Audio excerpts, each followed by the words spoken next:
Hello everyone, today we have Kapil with us. Now, what's interesting about Kapil's journey is that even after completing a master's degree in computer science and working at companies like Infosys, Expedia, and now Walt Disney, he still felt there were some fundamental gaps in his problem solving and system design skills. In fact, he describes a time when even opening a lead code problem felt intimidating.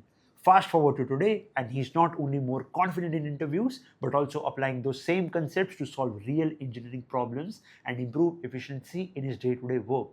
So, in this conversation, he shares his journey, the lessons he learned, and how he developed the mindset needed to grow as a software engineer.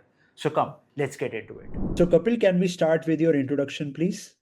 Sure. I'm Kapil Singh, and I'm a software engineer uh, with a master's degree in computer science. I've been in the IT industry for about five years now. And also before being a software engineer, I also worked as a risk analyst. So a brief history about my experiences. I've worked with companies like Expedia Group, Verizon, and before with Infosys, and also the risk analyst role that I did that was at Amazon. That was a few years ago though. Currently, I'm working as a senior software engineer at Walt Disney.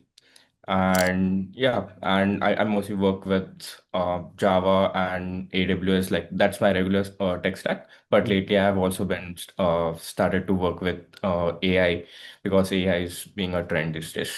What were the key challenges, or what was the reason that you wanted to, that you were looking for options to upskill? So, what were the challenges you were facing at that time? My bachelor's in electronics and telecommunication engineering, and then I switched to computer science. I did my master's in computer science from the United States, from New Jersey Institute of Technology. And when transitioning from electrical electronics background to computer science, it's not as easy as it might seem. There are many challenges, like it's completely different. There Right. might be some overlapping concepts, but most of it is very different. So I faced that trouble overall, like all my life, like when I was studying.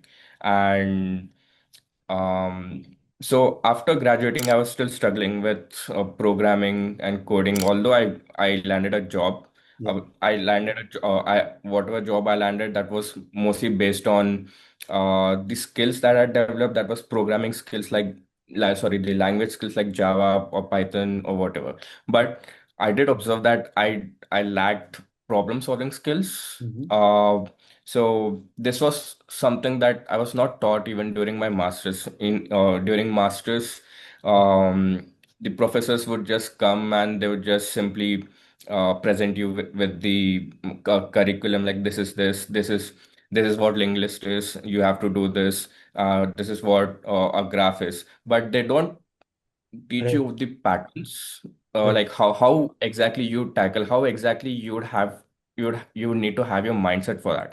So Right. this thing I felt I lacked, uh, even when I was working at Infosys or Expedia or at Verizon, and I felt the need that I had to upskill. The competition in the market is also getting fierce. I have to Right. upskill, Right. stand out of the crowd. Correct. So I was looking for a platform which would help me with upskilling and developing a problem solving mindset. Mhm. And I would also say that I lack confidence in system design part because I started as a junior engineer basically from the Right. scratch.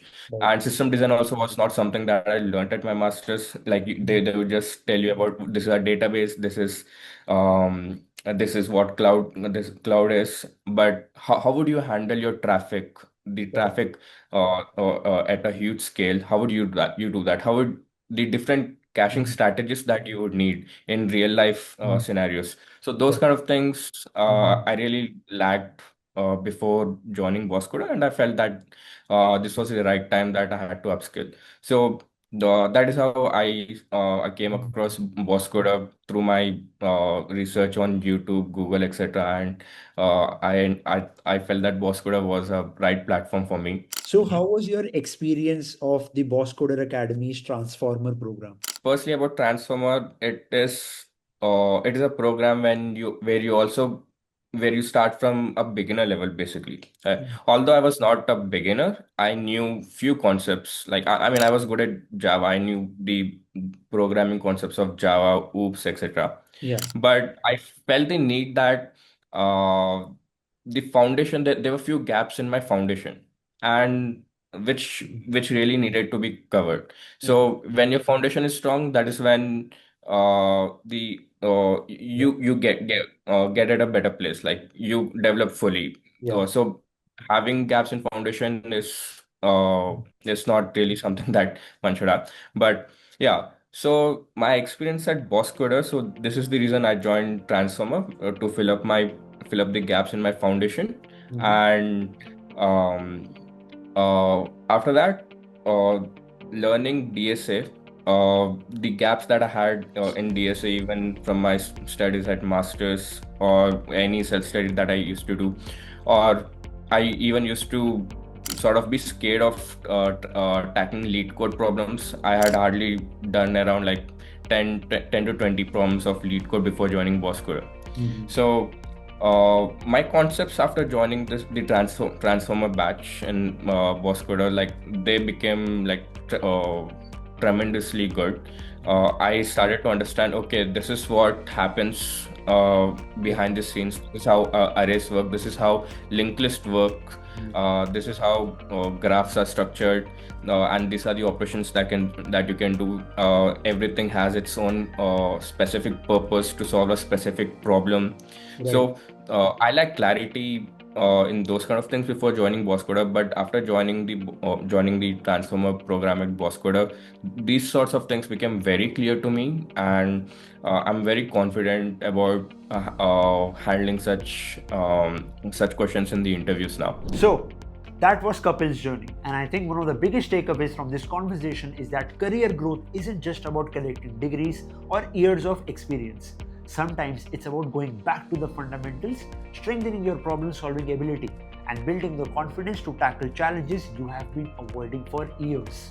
What I particularly liked about Kapil's story is that the skills he developed didn't just help him in interviews, they made him a better engineer in his day to day work. And if you also want to upskill or switch to top PBCs, then check out Bosscoder Academy in the description below. Also, if you'd like to see more such stories from engineers who have transformed their careers, make sure to subscribe to the channel. Thank you so much for watching this video. I'll see you in the next one.